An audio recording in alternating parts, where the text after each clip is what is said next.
In exercises 17 through 36, we're trying to now locate the absolute extrema of the function on a closed interval. And I'm not going to get into this whole thing right now, but I will say one important note from section 1 of this chapter. And that's something called the extreme value theorem. And what the extreme value theorem tells us is a continuous function on a closed interval always has an absolute maximum and an absolute minimum. Now, in the case of a horizontal line, the absolute maximum, all the points are the absolute maximum and all of the points are the absolute minimum. But that's beside the point.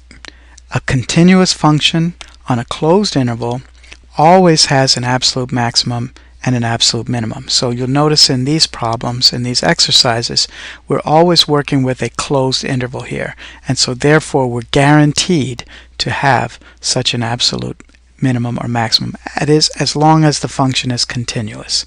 Now, next. So where do these absolute extreme values occur? Where can we find them? We know that they have to exist as long as we're working with a continuous function on a closed interval. How can we find them? Well, the absolute min and max of a continuous function on a closed interval must occur at either a critical number or an endpoint. So, as long as we're working with a continuous function on a closed interval, we have to have an absolute min and an absolute max. Where will we find them? We'll find them either at the critical numbers or the endpoints. And we'll take a look in this video at numbers 17, 19, and 21. The procedure is similar. Well, we'll use the procedures that we've done before for finding critical numbers, and it's similar to finding relative max and min, which we haven't talked about just yet. So let's get started with number 17. So with number 17 we have the function 3 minus x, and first we'll find the derivative. We're looking for the critical numbers first, and that derivative would just be -1. The slope of that line is always -1. Can we set that equal to 0? Equals 0. Never. So there are no critical numbers for this function. So all we need to do then is test the original function at the two endpoints, f of -1, f of 2, and let's see what we have here. F of -1 would be 3 minus -1, which is 4, and f of 2 would be 3 minus 2, which would be 1.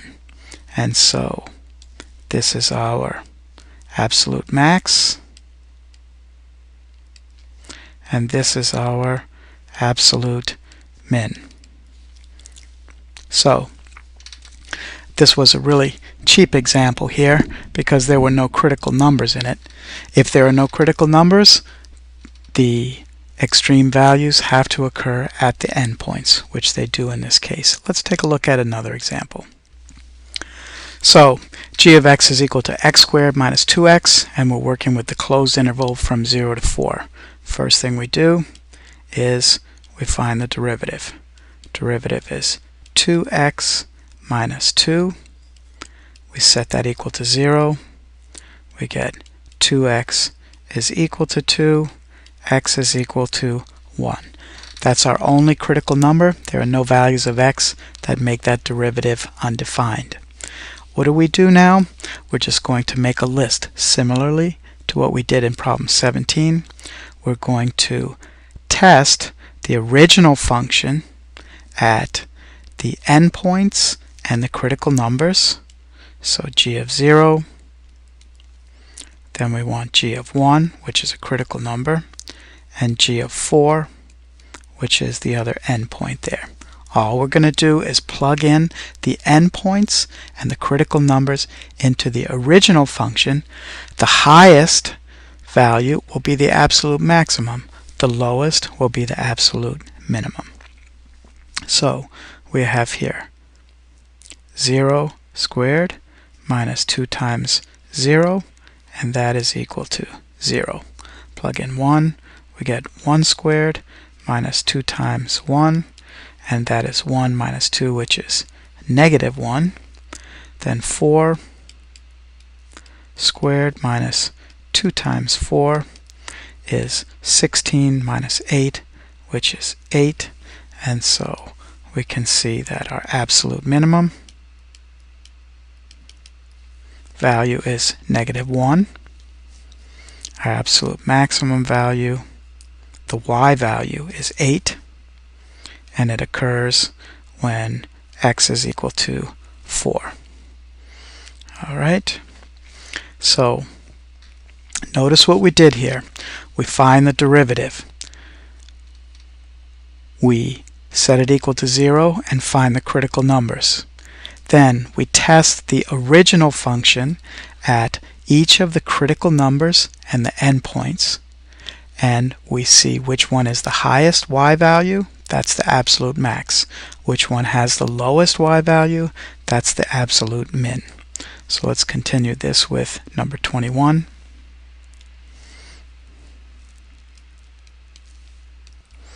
In number 21, we have f of x is x cubed minus 3/2 x squared on the interval from -1 to 2. First, we find the derivative. F prime of x is equal to 3x squared minus 2 times 3/2 x, and that comes out to be 3x squared minus 3x. We set that equal to 0. Factor out of 3x, leaving x minus 1. And so we have x equals 0 and x equals 1 are our critical numbers there. So we'll test the original function at each of the critical numbers and endpoints. So we want f of -1, and I usually put them in order. F of 0, then I have f of 1, and finally f of 2. We're going to plug in the critical numbers and endpoints into the original function. Plugging in -1, we're going to get -1 minus 3/2, and that is equal to -5/2, or -2.5.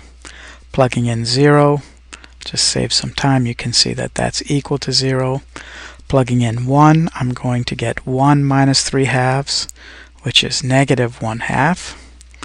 Plugging in 2, I'm going to get 8